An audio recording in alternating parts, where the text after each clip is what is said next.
नमस्कार, MB news म्हणजे महाराष्ट्रातील बातमीपत्रामध्ये आपले स्वागत आहे। बातमी बघण्यापूर्वी आमचा लाईक आणि सबस्क्राईब करायला विसरू नका। तर बघूया आजची विशेष बातमी।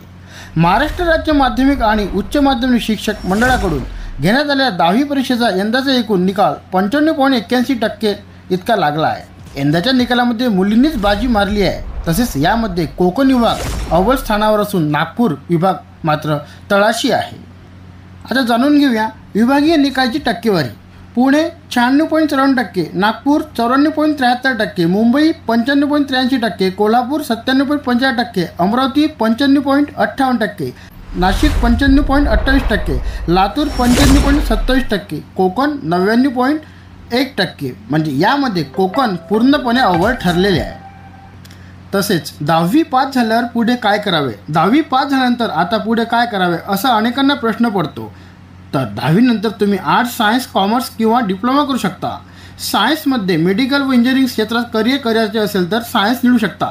Commerce business, account, banking, CA, CS अशा परीक्षांचा अभ्याससुद्धा करू शकता। आर्ट्समध्ये fine arts, graphics, animation, script writer, creative direct या पदावर कामसुद्धा करू शकता। रिपोर्ट MB न्यूज, महाराष्ट्रातील बातमीपत्र।